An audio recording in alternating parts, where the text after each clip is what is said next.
ఏడుగురు తల్లుల్లో మొదటి తల్లి మరి అమ్మ. అమ్మ ఏ విధంగా తల్లి ఏ విధంగా మేము మరి తెలుసుకున్నామంటే, మరి వారి సంతానమైనటువంటి మరి ఏబేలు గారిని మరి తన సహోదరుడు మరి హత్య చేశాడు కాబట్టి, మరి ఆ విధంగా మరి యేసు ముందుగా మరి చనిపోయాడు కాబట్టి మరి మరి మరి యేసు ప్రభుకి పెద్ద తల్లిగా మరి ఏర్పాటు చేయబడింది. మరి ఈ అవకాశం శ్రీదేవి గారు తెలియజేస్తారు. అందరికీ మన్నా తల్లి, మొదటి తల్లి హవ్వ. ఈమె సంతతిలో క్రీస్తు పుట్టినను వాగ్దానము పాప ప్రవేశ కాలమందే సూచనగా బయటపడింది కనుక ఈమె ప్రభువులకు పై తల్లి. దేవునికి అంగీకారమైన కానుక అర్పించిన సజీవత్వం బట్టి తన సహోదరత్వం వలన అతుడైన ఏబేలు మొదటి హతసాక్షి, తన సహోదరులైన యూదుల వలన అతుడైన క్రీస్తు ఏబేలు ముంగుర్తి. అతనిని కలిగినందు వలన హవ్వ క్రీస్తునకు వరుసకు పై తల్లి. ఆమేన్. రెండవ తల్లి శారా. మరి శారా కూడా మరి ఏ విధంగా పెద్దలైందంటే, తన కుమారుడైన ఇస్సాకుని కొండ మీద బలివ్వడానికి మరి కూరుకున్నారు కాబట్టి, బలివ్వకపోయినా కూడా మనసులో ఇచ్చేసినట్టే కాబట్టి, యేసుక్రీస్తు ముందు బలి అయినారు కాబట్టి మరి శారా రెండవ తల్లిగా మరి ఉండబడింది. మరి కమలాకాంత తల్లి. రెండవ తల్లి శారా. ఈమె కుమారుడైన ఇస్సాకు కొండ మీద యజ్ఞ వేదికపై గొర్రె పిల్లగా మరణముకు సంబంధించను.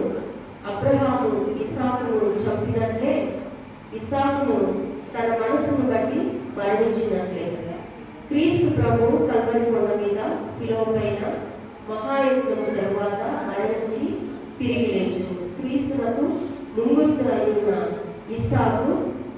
ఇస్సాకును కలిగినందున శారమ్మ ప్రభువునకు పెద్ద తల్లి. అబ్రహాము కుమారులకు దావీదు కుమారుడైన యేసుక్రీస్తు వంశావళి అని చెప్పిన దాన్ని బట్టి అబ్రహాము దేవుడిచ్చిన వాగ్దానములు అనగా క్రీస్తు ప్రభువు ద్వారా భూమి యొక్క సమస్త వంశములు ఆశీర్వదించబడును అను మాటను బట్టి శారమ్మ ప్రభువునకు పెద్ద తల్లి. మూడవ తల్లి రెక్క. మరి లేయా భర్త అయిన యాకోబును కనినందుకు రెక్క కూడా మరి ప్రభువునకు పెద్ద తల్లి అయింది. మూడవ తల్లి రెక్క. ఈమె వేల వేలకు తల్లి వగుదు అనే బిరుదు పొందినది. ఎవరు క్రీస్తు ప్రభునకు పెద్ద తల్లి కానై ఉన్నారు, ఆ లేయ భర్తయకు యాకోబును కనిన రెక్క కూడా ప్రభువునకు పెద్ద తల్లి అని చెప్పవచ్చు. అంతేగాక అబ్రహాము వలె ఇస్సాకునకు కూడా ఆకాశ నక్షత్రముల వలె నీ సంతానము విస్తరింపజేసి ఈ దేశములన్నీ నీ సంతానములకు ఇచ్చెదరు. నీ సంతానము వలన సమస్త భూలోకమందున్న సమస్త జనులు ఆశీర్వదింపబడుదురని దేవుడు చెప్పెను. ఈ వాగ్దానము కూడా ఆ సంతతిలో నుండి వచ్చిన క్రీస్తు ప్రభువు వలన నెరవేరినది గనుక రిబ్కా ప్రభువునకు పెద్ద తల్లి. మరి నాలుగవ తల్లి లేయా. మరి ఈమె మరి యాకోబు యొక్క భార్య కాబట్టి యూదాను కలిగిన ఆమె కాబట్టి ఈమె యూదా గోత్రముల నుండి యేసుక్రీస్తు ప్రభువు జన్మించాడు కాబట్టి మరి యేసుక్రీస్తు ప్రభువుకి లేయా కూడా పెద్ద తల్లి అయినది. నాలుగవ తల్లి లేయా. ఈమె రిబ్కాను కని యాకోబు యొక్క భార్య. ఈమె కొదమ సింహము అనే బిరుదు పొందిన యోధాను కలిని.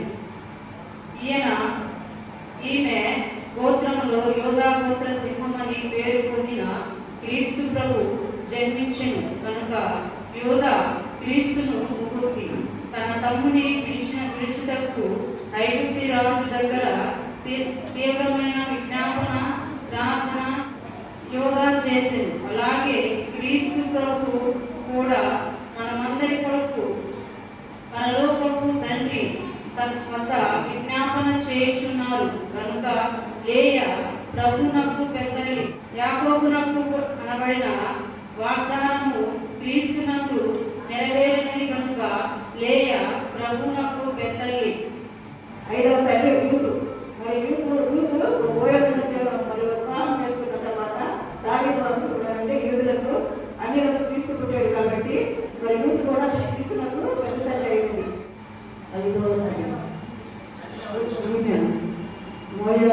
దేశస్థురాలు అన్నిరాలు. కానీ యోధ గోత్రీకుడైన బోయోజునకు భార్య అయినది.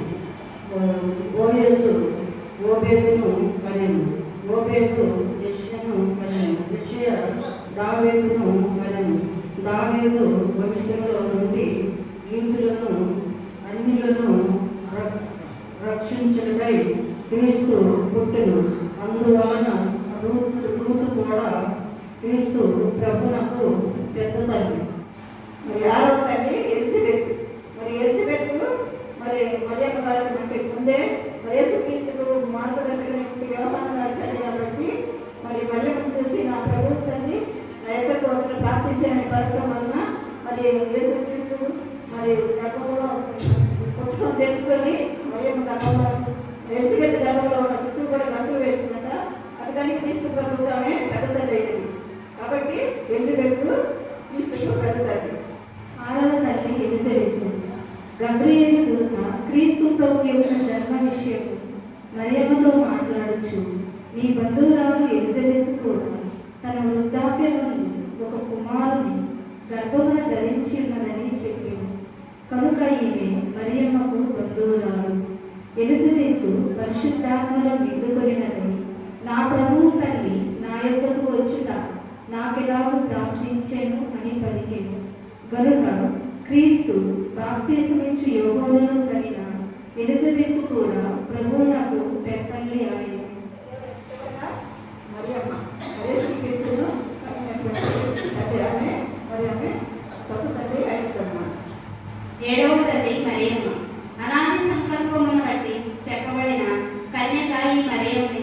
6వ నెలలో గాబ్రియేలు దేవదూత గలిలయలోని నజరేతు అను ఒక ఊరిలో దావీదు వంశస్థుడైన యోసేపు అను ఒక పురుషునికి ప్రదానము చేయబడిన కన్యక యొద్దకు దేవుని చేత పంపబడెను. ఆ కన్యక పేరు మరియ. ఈ మరియమ్మ తన గర్భమున పూర్వకాలముననే మీకా ప్రవక్త చెప్పినట్లు బెత్లెహేములో క్రీస్తు ప్రభువును కనెను.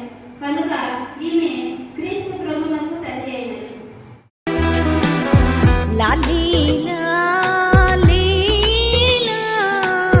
లెమ్మా లాలీ లాలీ శ్రీ మరియమ్మ పుత్ర నీకే లాలీ లాలీ శ్రీ మరియమ్మ పుత్ర నీకే లాలీ బెత్లెహేము పురమా సవ్యాలాలి బెత్లెహేము పురమా సవ్యాలాలి